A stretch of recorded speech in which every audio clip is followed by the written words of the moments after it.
নমস্কার বন্ধুরা, কেমন আছেন আপনারা সবাই? আশা করি আপনারা সকলে খুব ভালো আছেন। আর আমিও খুব ভালো আছি। আজকে বানাবো বিরিয়ানি। তো প্রথমেই চালগুলো কিছুক্ষণের জন্য ভিজিয়ে রেখে দিয়েছিলাম। ভালো করে চালগুলো ধুয়ে নেবেন প্রথমে। ধুয়ে তারপরে জল দিয়ে ভালো করে ভিজিয়ে দেবেন। তারপরে মাংসগুলোতে নুন হলুদ মাখিয়ে রেখেছিলাম, বাকি ইনগ্রিডিয়েন্টসগুলো রেডি করে নিলাম এবং বিরিয়ানির মশলাটা ভালো করে ভেজে নিলাম। ভেজে ভালো করে মিক্সারে গ্রাইন্ড করে নেবেন, দেখবেন ফ্লেভারটা খুব ভালো আসে। কাঁচা অবস্থায় করাবেন না, একদমই ভালো লাগে না। তারপরে প্রথমে পেঁয়াজগুলোকে ভালো করে ভেজে নিয়ে তার উপরে তুলে দিলাম টমেটো, এবং টমেটো দেওয়ার পরে রসুন দিয়ে দিলাম। তারপর আবারও ভালো করে কষিয়ে নিতে হবে, প্রায় 10 মিনিটের মতো এখানে আমি কষেছিলাম। এই সময় কিন্তু একটুকু জল দেবেন না, ভালো করে মশলাটা হয়ে যাওয়ার পর জল অ্যাড করবেন।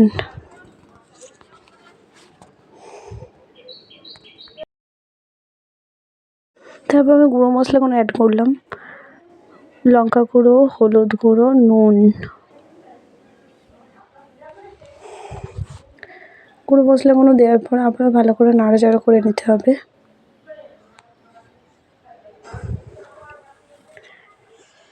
এই শীতের দিনে বিরিয়ানি খাওয়ার মজাই আলাদা। এইটা হয়েছিল 31 ডিসেম্বরে।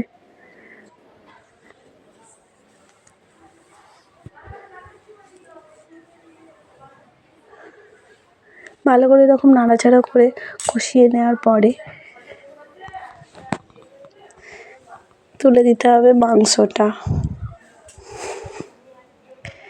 সবশেষে আমি দিয়েছিলাম আদা।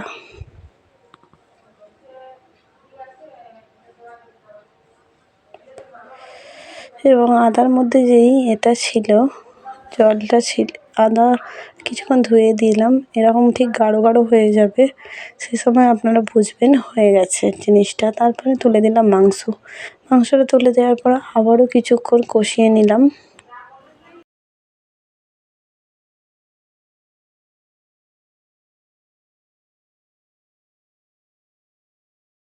সবশেষে দিয়ে দিলাম চিকেন 65 মশলা।